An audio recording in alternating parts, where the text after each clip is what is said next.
Bom dia terceiro ano, bom dia curso. A professora vai tirar a máscara porque estou fazendo vídeo no meu escritório sozinha, janela aberta.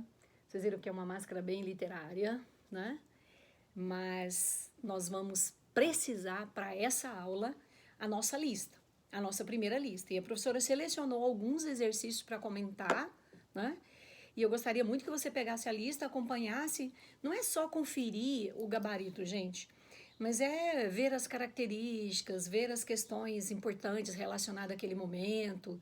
Então, vamos lá, vocês estão bem, né? Tudo bem, né, terceiro ano? Tudo bem, né, curso? Então, veja bem, né, essa lista que a professora vai corrigir com vocês é a lista do modernismo.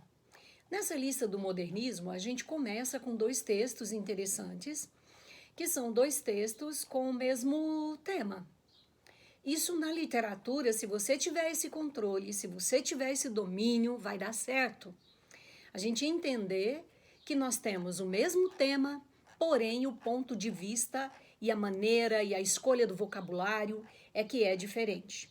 Então nós vamos verificar o seguinte, que o primeiro texto é um texto do Gonçalves Dias. E é um texto que ele utiliza versos curtos, e ao utilizar versos curtos, né, ele vai colocar o seguinte, o canto do guerreiro.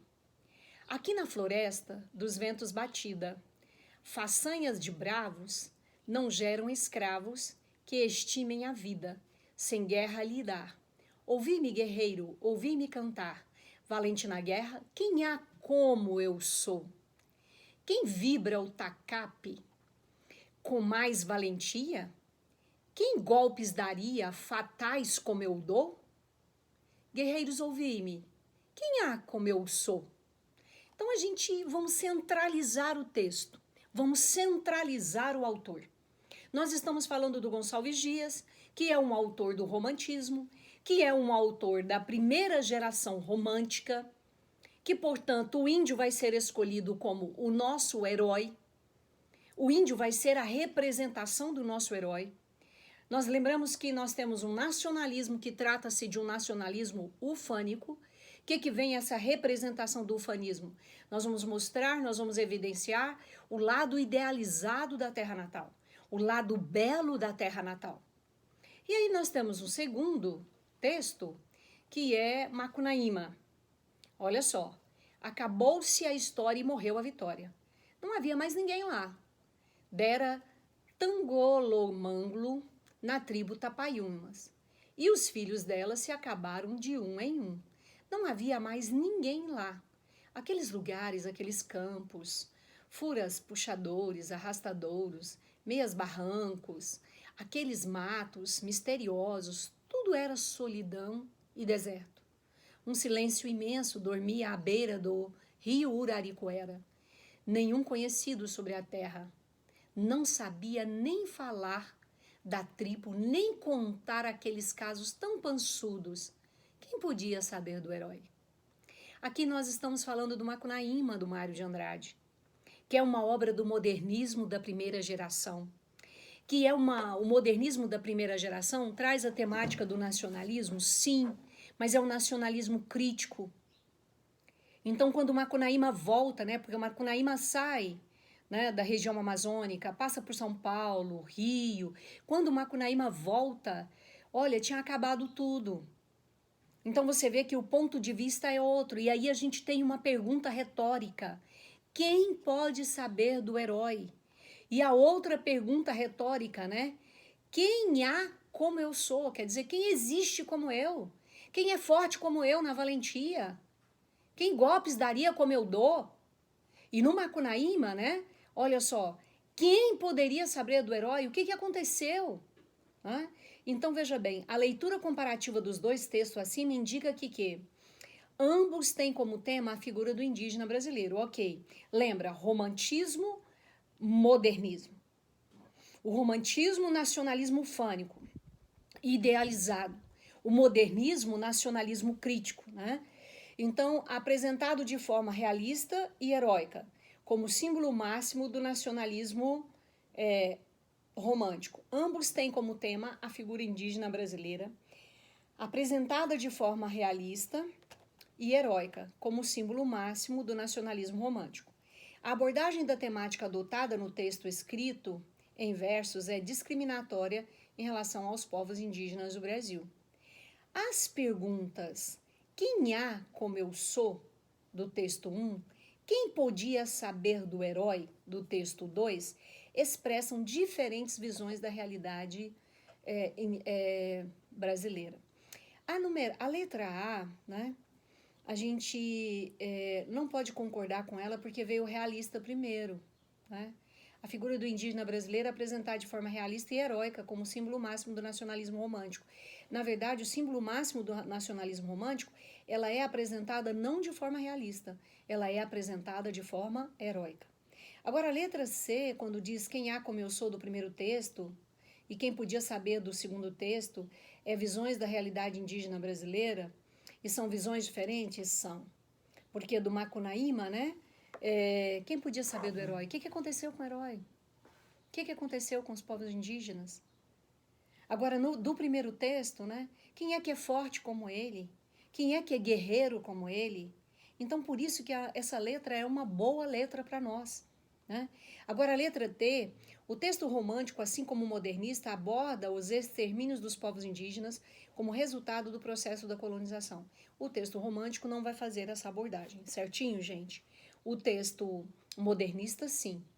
Os versos em primeira pessoa revelam que os índios podiam expressar-se poeticamente, mas foram silenciados pela colonização, como demonstra a presença do narrador no segundo texto. Opa, houve uma mistura aí, né?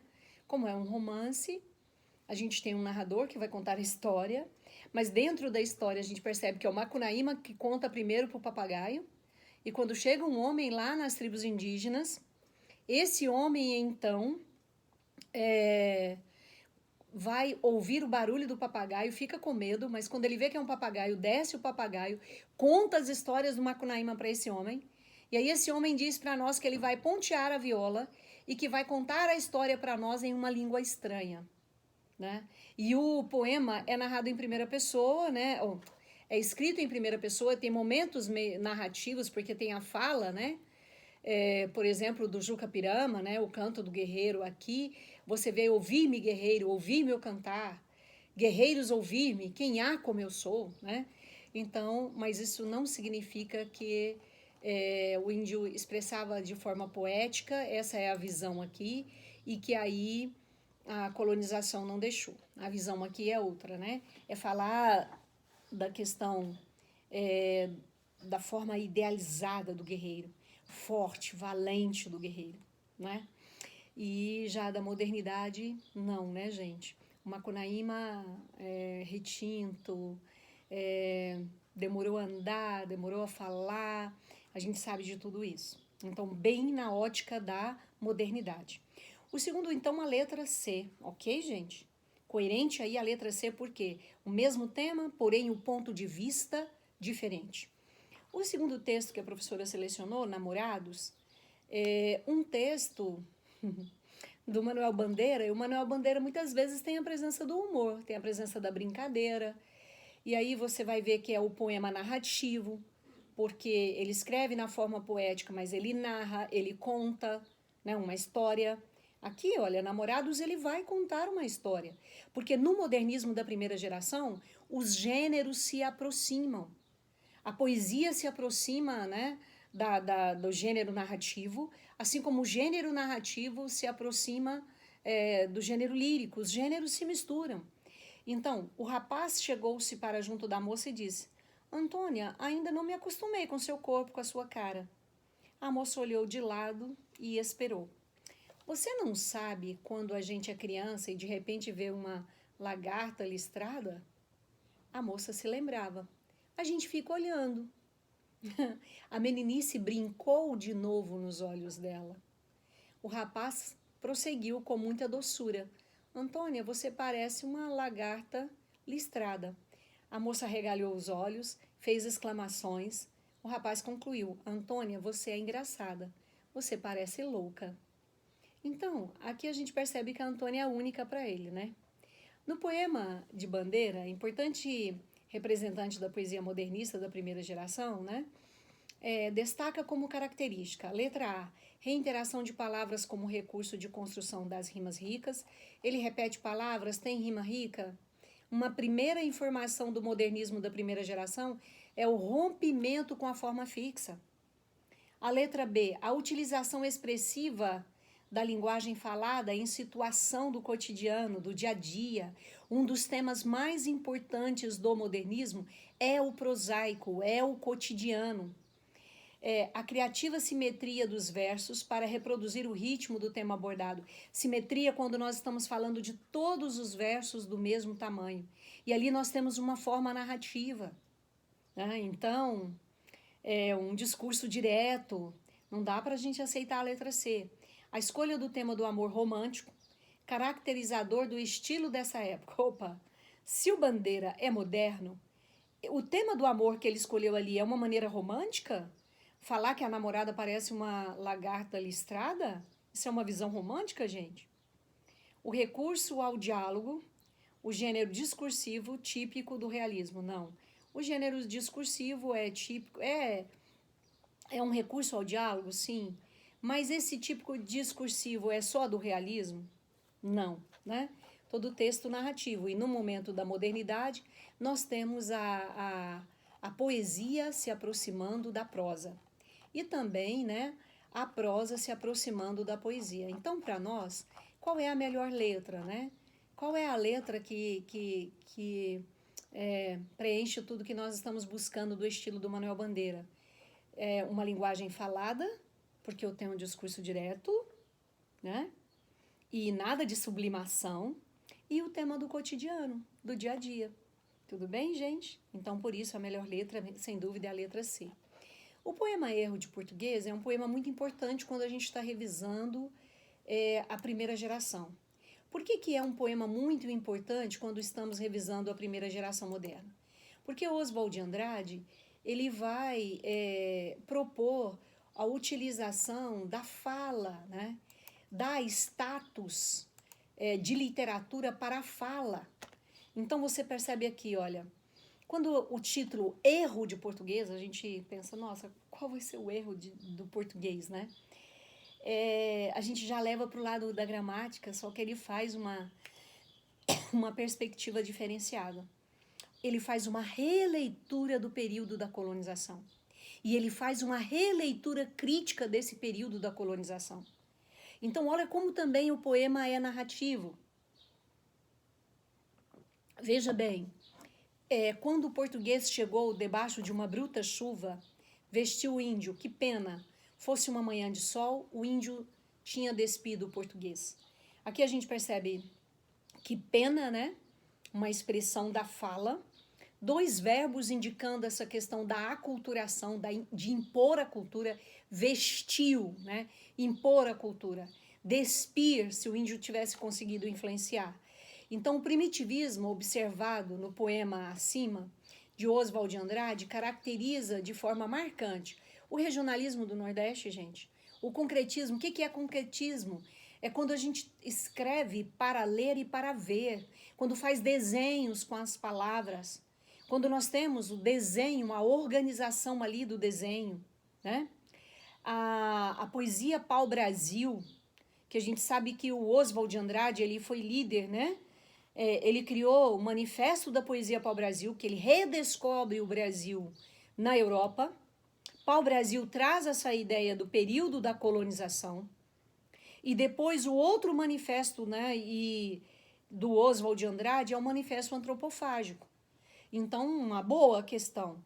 O simbolismo e pré-moderno, o Oswald vem depois, né, gente? E o tropicalismo baiano também não faz referência ao tropicalismo baiano. É um texto do Oswald de Andrade, um poeta da primeira geração modernista, que vai para a Europa, vivencia os movimentos lá na Europa, principalmente os movimentos de vanguarda, volta para o Brasil todo empolgado com todas essas manifestações, né? E redescobre esse Brasil, esse período cultural do Brasil lá na Europa e cria a poesia pau-brasil. Então, é a letra C. É uma boa questão para a gente pensar o modernismo da primeira geração. E aí a gente tem um outro poema também, que é bem interessante do Carlos Drummond de Andrade, né? A gente sabe que o Carlos Drummond de Andrade, ele encaixa na segunda geração modernista. Por quê? Por causa das denúncias, né? Porque o Carlos Drummond de Andrade vai fazer denúncia social. O Carlos Drummond de Andrade trata daquele período da guerra, da fome, da miséria, da morte, do medo, da insegurança, né? Então, ele trata de todos esses momentos aí. E aí, o que acontece? Mas o Drummond, ele é o nosso poeta, gente. Ele é considerado pela academia, pelos estudiosos, como o poeta mais completo da nossa literatura. Então, ele tem muita consciência da elaboração, ele tem muita consciência, né, da linguagem. Então, nós vamos verificar que o Carlos Drummond de Andrade, ele é um poeta que ele trata dessas questões do cotidiano, que ele usa humor, que ele usa brincadeira, que depois ele vai fazer reflexões da existência. Então, o que significa isso? Que ele tem característica das 3 gerações modernas. Mas como se considera o lado da denúncia social, da questão da guerra, o próprio Drummond ele fala isso. Ele fala que ele escreve, gente, ele fala, eu não fugirei para a ilha com serafins. Ele fala para nós, o tempo presente é a minha matéria, a vida presente, os homens presentes. Então ele vai escrever a respeito do tempo presente. Então veja bem, a linguagem, aula de português, a linguagem na ponta da língua tão fácil de falar e de entender. A linguagem na superfície estrelada de letras, sabe lá o que dizer? Professor Carlos Góes, ele e quem sabe e vai desmatando o Amazonas da minha ignorância. Figuras de gramática equipáticas atropelam-me, aturdem-me, sequestram-me. Já esqueci a língua em que comia, em que pedia para ir lá fora, em que levava e dava pontapé, a língua breve, língua entrecortada, do namoro com a priminha. O português são 2, o outro, mistério. Explorando a função emotiva da linguagem, o poeta expressa um contraste entre as marcas da variação e os usos da linguagem, né? Que tipo de linguagem que ele trabalha? Isso é muito explorado no Enem, gente, sabe? A linguagem formal e a linguagem informal. Então, quando tem muita cobrança na aula, o professor de português, as exigências do professor de português e, ao mesmo tempo, a fala, o cotidiano. Então, o que a gente percebe claramente aí? A linguagem formal e a linguagem informal, né? E o Drummond tem esse domínio, é um metapoema, é um texto que fala do próprio texto. Então ele já esqueceu a língua que ele comia, porque, né, agora é o professor que vai desmatando a ignorância dele, então por isso a letra A, né? A linguagem formal e informal. Então, aqui a gente tem mais uma outra máxima do Drummond, a número 5. Vamos ver mais um texto bem interessante da segunda geração, A Procura de Poesia, né? O Drummond faz um comentário muito interessante. No poema Procura de Poesia, Carlos Drummond de Andrade expressa a concepção estética de fazer com palavras o que o escultor Miguel Ângelo faz com o mármore. O fragmento abaixo exemplifica essa afirmação, então é outro metapoema. Como a professora falou, ele tem muita consciência da elaboração. Penetra surdamente no reino das palavras. Lá estão os poemas que esperam ser escritos. Chega mais perto e contempla as palavras, cada uma tem 1000 faces secretas sobre a face neutra, e te pergunta sem interesse pela resposta. Pobre ou terrível que lhe deres, trouxeste a chave? Então, esse fragmento poético ilustra o seguinte tema constante entre os autores modernos. A gente sabe que a primeira geração é aquela geração da conquista, é aquela geração heróica, porque olhou para o Brasil, vai escrever do jeito que o brasileiro fala, né? Traz esse status de literatura para a fala, né? Para o cotidiano. A nostalgia do passado colonialista revisitado. Tem alguma coisa da colônia revisitada e com nostalgia? A preocupação com o engajamento político e social da literatura. Esse momento aí ele está dizendo disso, de engajamento social. A gente sabe que é um metapoema, que é um texto falando do próprio texto, né? O trabalho quase artesanal com as palavras, despertando sentidos novos, né? Então, o Drummond, ele nesse texto, ele está dizendo para nós, olha, o que a gente precisa para escrever? Nós precisamos ter a chave. Nós precisamos abrir, né? Para escrever. As palavras já estão lá, os poemas já estão lá. Fala que cada palavra tem 1000 faces secretas. Então, o fazer poético é a escolha dessas palavras. Então, isso está com o autor. O trabalho da literatura é a palavra. Literatura é a arte da palavra. Então, a grande escolha do autor que vai trazer, né, o estilo dele, o diferencial dele. Então, o trabalho quase artesanal com palavras despertando sentidos novos. Certinho, gente? Então, a melhor letra para nós é a letra C. Ok? Muito interessante. A D é produção de sentido hermético, fechado. Você não consegue penetrar, mas ele está dizendo que a gente penetra. Basta ter a chave. Contemplação da natureza brasileira, o fanista da pátria, o lado lindo da natureza brasileira. Não, ele está falando da palavra. Ele está falando do fazer poético. Né? Por isso, a melhor letra para nós é a letra C. Esse trabalho artesanal do escritor, né?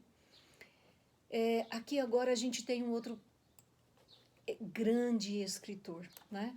Que é o Graciliano Ramos, que tem o domínio da linguagem, né?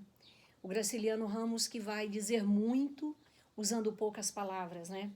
No romance Vidas Secas, que é obra-prima do Graciliano Ramos, o vaqueiro Fabiano encontra-se com o patrão para receber salários. Aí vamos ver a cena. E vocês lembram que assim a Vitória conseguia contar, ela conseguia organizar os grãos. E aí o que a gente percebe? Não se conformou. Devia haver engano. Com certeza havia um erro no papel do branco. Não se descobriu o erro e Fabiano perdeu os estribos. Passar a vida inteira assim, no toco, entregando o que era dele de mão beijada. Estava direito aquilo? Gente, olha que reflexão maravilhosa. Entregando de mão beijada o que era dele. O que era dele? O trabalho. Né? E trabalhar como negro e nunca arranjar carta de alforria? O patrão zangou-se. Repeliu a insolência. Achou bom que o vaqueiro fosse procurar serviço noutra fazenda. Aí Fabiano baixou a pancada e amunhecou. Bem, não era preciso barulho, não. Porque aí ele vai falar, é coisa de mulher, né? Não precisa. Então, que cena forte, né? Fabiano explorado pelo patrão, né? Aviltado pelo soldado amarelo, né? E também pelo meio, né? Que o reprime também, que é a seca. No fragmento transcrito, o padrão formal da linguagem convive com marcas do regionalismo e do coloquialismo no vocabulário. Pertence à variedade padrão formal da linguagem o seguinte trecho, né? E Fabiano perdeu os estribos, passar a vida inteira assim no toco, entregando o que era dele de mão beijada. Aí Fabiano baixou a pancada e amunhecou. Então, qual dessas expressões, né, traz o lado, gente, formal?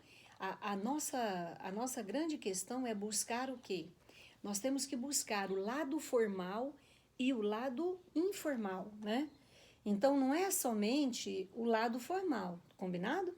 Nós temos que localizar uma expressão que trabalhe com a formalidade e, olha só, e a variedade padrão formal, né, o coloquialismo, e buscar aí o lado formal da linguagem. Então, não se conformou, devia haver engano. Então, essa é a melhor opção para nós, né? Porque as outras opções ou trabalha só o lado informal, né? O ditado popular, né? E essa tem o lado, olha só, no fragmento, o padrão formal da linguagem convive com marcas do regionalismo e do coloquialismo do vocabulário. Não se conformou.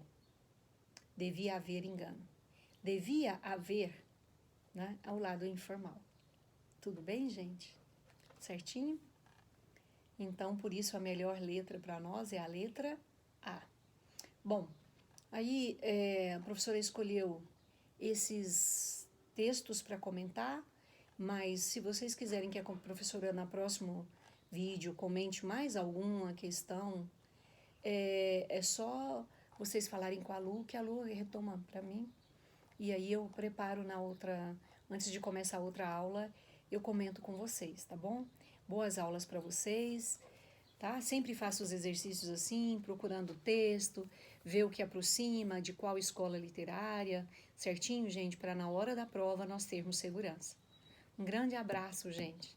Até a nossa próxima aula.